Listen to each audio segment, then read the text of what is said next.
Welcome to Extraterrestrial Reality. Today I'm going to follow up on yesterday's big news that appeared in the debrief about former intelligence official David Charles Grusch, who went public yesterday in that article saying that he has been exposed to classified documents that tell us that the United States government has recovered partially and fully intact craft of non-human origin. He actually expanded on that statement last night during an interview with Ross Coulthart on News Nation, where he indicated that it's not only craft that has been recovered, but also alien bodies.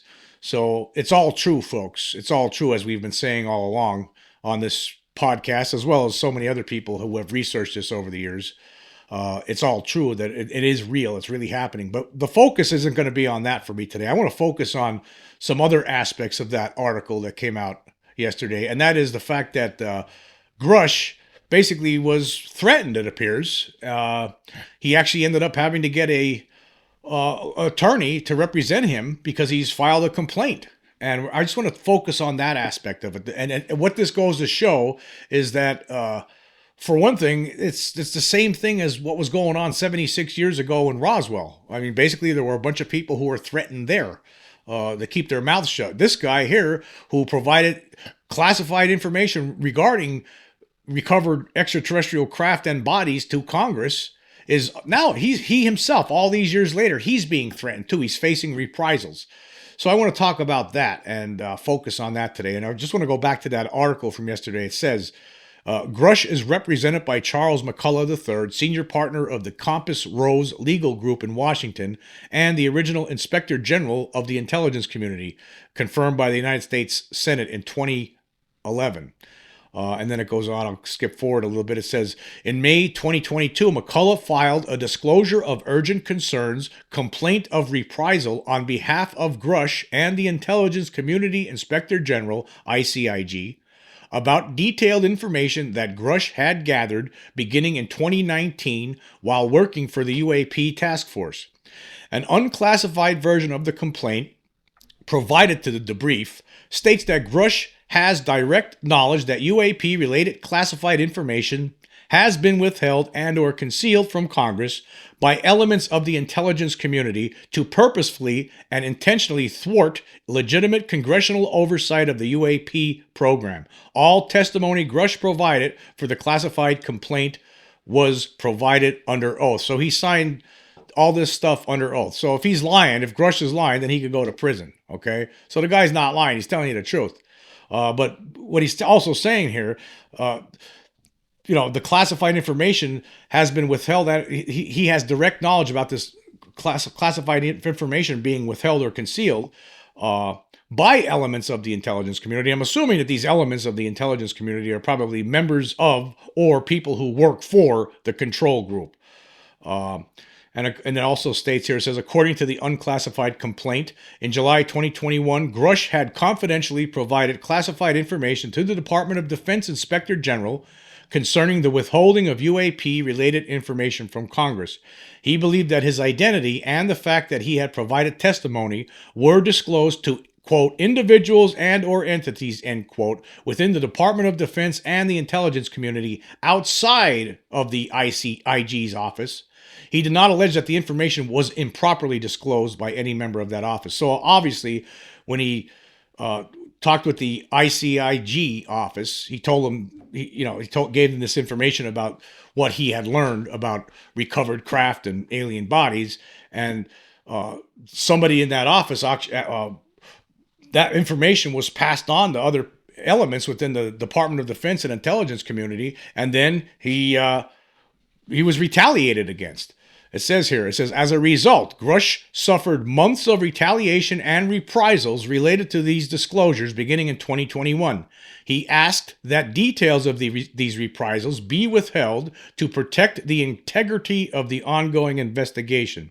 The Intelligence Community Inspector General found his complaint, quote, credible and urgent, end quote, in July 2022. According to Grusch, a summary was immediately submitted to the Director of National Intelligence, Avril Haines, the Senate Select Committee on Intelligence, and the House Permanent Select Committee on Intelligence. The complaint was drafted and signed by McCullough and his managing partner. It ended with Grusch's signature attached to his statement that, quote, I do solemnly affirm under the penalties of perjury that the contents of the foregoing paper are true and correct to the best of my knowledge. So there you go. This guy's telling you the truth. He's not going to risk going to prison for committing perjury, for making up lies about this kind of thing. Anyway, he says, whistleblower reprisal investigation was launched, and Grusch began his communication with the staff of the Congressional Intelligence Committees in private closed-door sessions. According to Grusch, certain information which he obtained in his investigation could not be put before congressional staffers because they did not have the necessary clearances or the appropriate investigative authority. So I'll leave it there. I'll leave it at that. So again, this is something that's still ongoing. Now it should be, this, I guess all these things were happening before that 2023 National Defense Authorization Act bill was approved by Congress, which included that new whistleblower language. But still, this guy was working for the Congress trying to get information together with relating to UAP. And then when he provides it, then all of a sudden he's getting retaliated against from people, certain elements within the Pentagon, right? Who do these people think they are? I mean, we're supposed to be living in a democracy, right? But these people don't think we are. They act like they're in charge. I mean, this is unbelievable. We elect people to office. That's how this country works. We elect people to office, and they put other people in charge throughout the other branches of government and also the administrative positions, right? That's how this works. You can't have some separate little government entity all on its own like this, operating without any oversight. I mean, so the people that we elect to Congress aren't allowed to know about this stuff, and the guy who tells them about it gets threatened? I mean, because we don't know what the details are of these reprisals, right? What the retaliation exactly was, but I can assure you, right, it's probably something that's not good. Otherwise, this guy wouldn't be filing a complaint. I just don't know who the hell these people think they are. I mean, this is totally disgusting. It's unacceptable. Totally unacceptable. I mean, we know that this has happened in the past, right? I mean, let's go back. If you go back to the Wilson Davis document from 2002, right? Of course, Admiral Thomas Wilson was telling Dr. Eric Davis, according to these notes that Dr.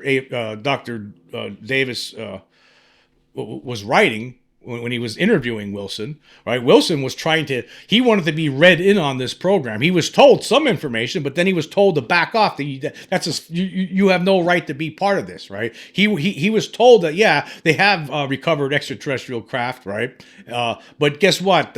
You're not allowed to be part of this. But he got angry. He thought he was in a position where he should be read in on this, that he should be part of this. But he was told he has to just step away or that's it. According to the notes, it says right here, it says, they told me that they were sustaining the contractor being the people who are looking at this recovered craft that's recovered by the United States. So basically, private contractors are in charge, right? The United States government somehow are giving this recovered craft to private contractors, and then I guess obviously it becomes proprietary, and then it's out of the public purview. I guess that's the illegal way they're doing it, the legal way. Things are apparently set up where it's illegal, but it's done in some way to make it legal, But it says here, they told Wilson that they were sustaining, this is according to the notes, they told Wilson that they were sustaining the contractor, these are the people in the Pentagon, that I was to immediately drop the matter and let it go, forget about it, as I did not have purview over their project. It didn't fall within my oversight, etc. I became angry, started yelling when should have kept my mouth shut. And then he went on to say that he was also told that if I didn't follow their suggestion that I would not see Director DIA promotion, get early retirement, lose 1 or 2 stars along the way. So basically they threatened him. And he was upset about it. So he was threatened that he would lose his job. But this has been going on for a long time. It's not just people in the Pentagon that get threatened, or people like David Grusch who get threatened. I mean, this all started back in 1947 in Roswell, right? When people were getting threatened. This is absurd. I mean, that that we're allowing this. I mean, basically we're allowing this. And again, the Pentagon, they just continue to keep lying to us. I mean, for one thing, Susan Go, of course, the spokesperson for the Pentagon, with relation to Grusch's assertions that he had seen classified documents that talked about the recovered non-human craft as well as the bodies. They put out a statement yesterday, and it says here, to date, and they're talking about the Arrow office. She specifically talked about Arrow, the All Domain Anomaly Resolution Office. That's what she's talking about. She put it all on that. She forgot about, who cares about what the Pentagon knows? She lays it all on the shoulders of Arrow, really. When you think about that, right? So Arrow, of course, is the group this oversight group that was put together by Congress, where it's supposed to investigate UFOs and then report everything back to Congress, and then it's up to Congress as to whether or not to provide that information to the public or not, right? So, but Arrow, as according to Arrow's director, Dr. Sean Kirkpatrick, there was nothing. They have not found any evidence of extraterrestrial craft or extraterrestrials on Earth to this point. But that doesn't mean it doesn't exist. It's just that Arrow is not being given that information, right? I mean, that's the secret control group actually has control of that. But anyway, but she lays it all on Arrow's shoulders like that's the end-all source for this. She says, to date, Arrow has not discovered any verifiable information to substantiate claims that any programs regarding the possession or reverse engineering of extraterrestrial materials have existed in the past or exist currently. Right? Yeah, Arrow. Arrow has not discovered it. Arrow was just formed. Right? What about the secret control group that was formed years and years ago, decades ago? What about that? You're not talking about that, Susan. It says here, Arrow is committed to following the data and its investigation wherever it leads. Well, what if they follow it, but it doesn't lead them anywhere? What if the control group leads them down a rosy path that leads nowhere? Right?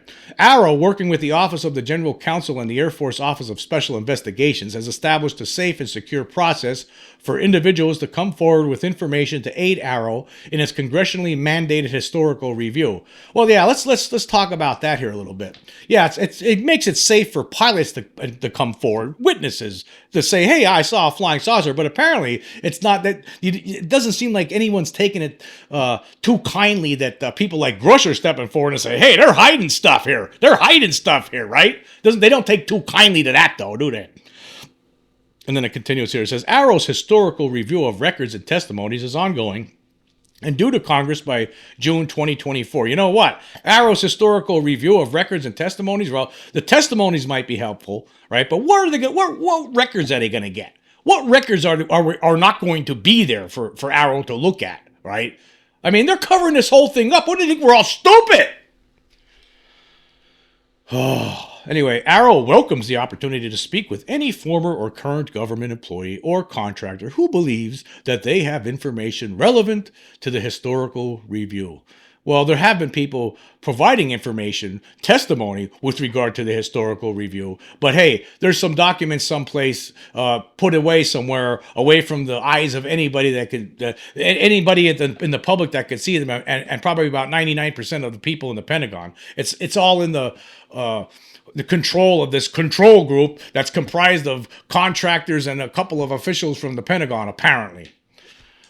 This is absurd. This is absurd. But anyway, they're still issuing threats. I mean, at this day and age, they're still issuing threats, retaliating against people who how dare you tell the truth to the people who are paying this money, their taxpayer money, to fund our work. How dare you tell them the truth? There are extraterrestrial craft that we've recovered. How dare you? We'll get you and your family. That's what we'll do, Grusch. We'll get you and your family. Is that what they're saying? Are they threatening you? I like to know, because Grusch has not given us the details. Or have they threatened him and his family's lives like they've done in the past? Because guess what, folks? They do that kind of stuff. They did it in the past.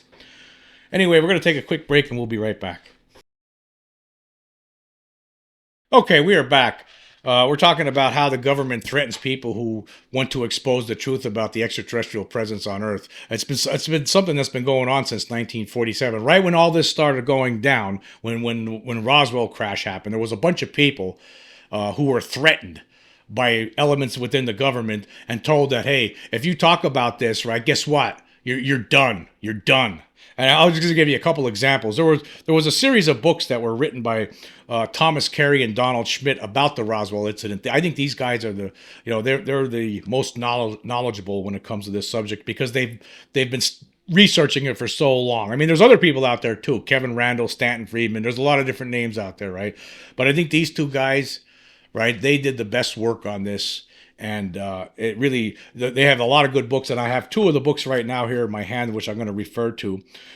In one of the books, Witness to Roswell, in one of the chapters called "If You Say Anything," right? There was the story about Frankie Dwyer Rowe, right? Frankie Rowe. Now, she was only a 12-year-old kid at the time, back in 1947, when she was at the local firehouse where her dad was the fire chief, Dan Dwyer, and she was just left the dentist office, and she went back to the fire department so her dad can give her a ride home, right? And when she went in there, somebody came in and they were passing around this piece of material that was from the crash, from the site. It was one of that pieces of memory metal. Was like a very thin piece of like aluminum. It looked like, and when you crumble it up, you could crumble it up in your hand easily, but then it would just straighten right back out and look like there's no creases in it whatsoever. So she was handling that material. It was getting passed around between people that were hanging out in the firehouse that day, and this was all in July of 1947, right during the recovery and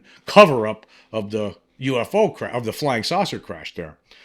So she's handling this stuff, and then 2 days after that incident, according to this book, which by the way, I'll leave the links for these both books in the description if you're interested in checking these books out.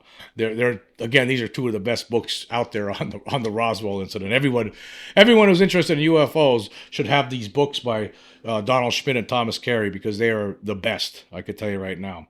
But anyway, it says here.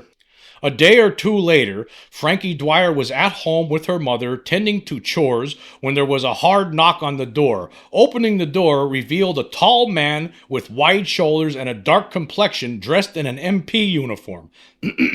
He was looking for Frankie Dwyer. After Mrs. Dwyer introduced her daughter to the ominous MP, two other MPs escorted Mrs. Dwyer into another room. With a thick New York accent, the first MP started to question Frankie about the incident in the fire station and wanted to know what she had actually seen. Satisfied that the 12-year-old had seen plenty, he took out his billy club and started pounding it into his open palm as he tried to pound home his reason for the visit. You did not see anything, you got that? If you say anything, not only will you be killed, but the rest of your family will be killed too. There's a big desert out there. No one will ever find you. With that, a shaken Mrs. Dwyer was returned to her terrified daughter, and the men left. So there you go. Now, she was talking about this, she's passed away now, Frankie Rao. But she talked about this, and she was very upset. She would cry about it, bringing it up, decades later when she talked about it. It was something that frightened the hell out of her. Basically, they threatened her with death. So, and it happened with other people, too. There was other kinds of threats. For instance, there was a guy who ran a radio station there, KGFL, and this guy, George Judd Roberts, right? He actually interviewed Mac Brazel, the rancher who had initially found some of the wreckage on his ranch, which was about 75 miles northwest of Roswell, right? He had a recorded interview with this guy. And here's what happened to him. He was right before he ever was able to broadcast that interview, this is what happened to him. And this actually is from Roswell, The Ultimate Cold Case Closed, a chapter called First Amendment Violations. And this is what happened to George Judd Roberts. George Judd Roberts, minority owner at the station, received a long-distance, person-to-person phone call from T.J. Slowey, the executive secretary of the Federal Communications Commission, FCC, who warned him that the matter involved national security should KGFL air any further reports about the incident or anything that Brazel had described on the wire recordings the night before. They would lose their license to broadcast within 24 hours, all for exercising their freedom of the press. And Slowey knew about and specifically mentioned the wire recording of Brazel. So there you go. So I mean, and this is just a couple of them. These are just a handful of them. There were a lot of people who received threats from people within the government. People ordered, obviously, were ordered to go to these people and tell them, hey, don't you ever say anything about this or you'll be killed or you'll lose your license to broadcast or whatever. Right? And it's still going on after all these years. Obviously, you're not even allowed to tell Congress. You're not even allowed to tell Congress, or the secret control group is going to threaten you. There's going to be reprisals, repercussions. What are they going to do? What retaliation? What are they going to do to him? Ruin his life somehow? Are they going to ruin Grusch's life? Is that what they're doing? I can't wait.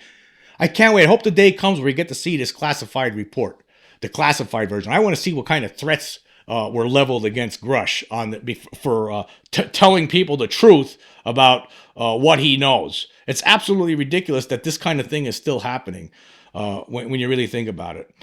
This is beyond parody, actually. I mean, who the hell are these people, really? I mean, are they acting under an executive order that was signed into law by some president who's dead like for 50 years now or something, and they think, oh, this still stands? I mean, what kind of executive order in the first place could allow something like this? And how could it be standing for all this time?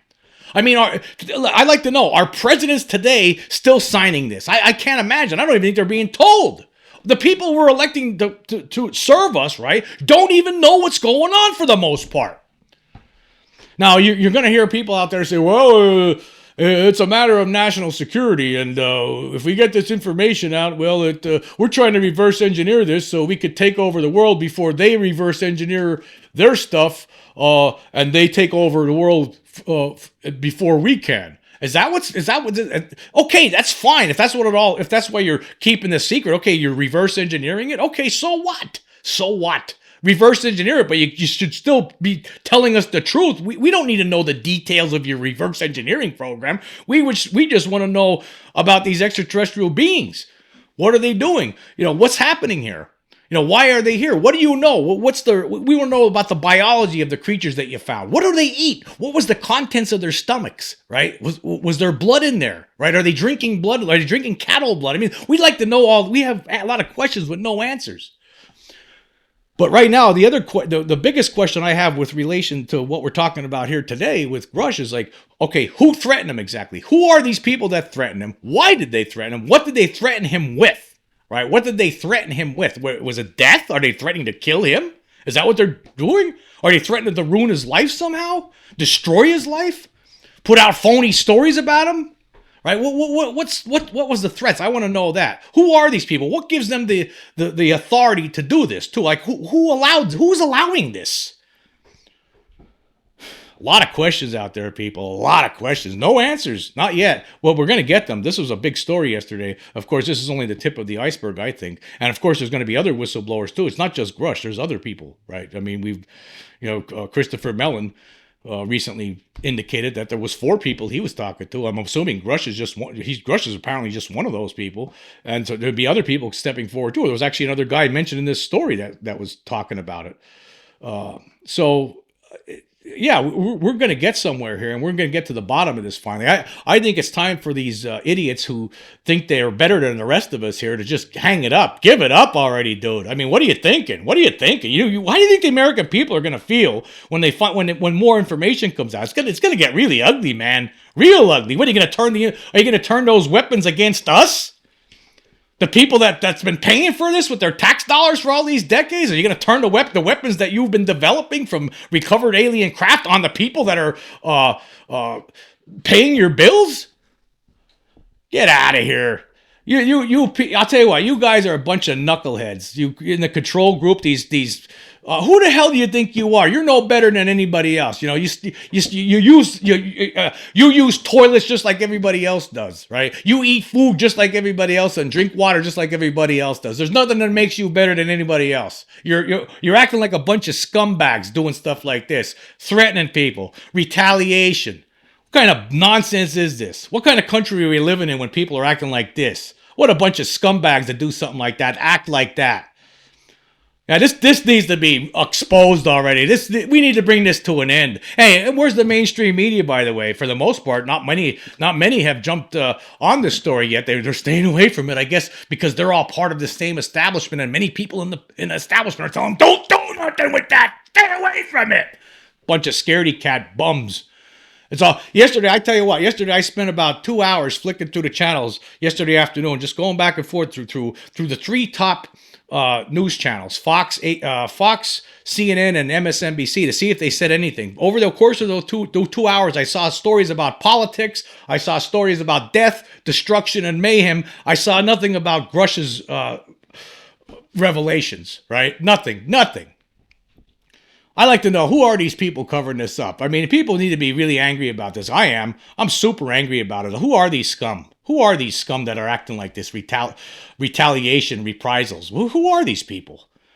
It's time we find out about this. It's time to blow the lid off this and expose these bums for, it's time that maybe we should be filing lawsuits if this is how they're going to act, right? For some guy he can't even report to Congress. You can't even tell our elected officials about this stuff. Come on. Anyway, until next time.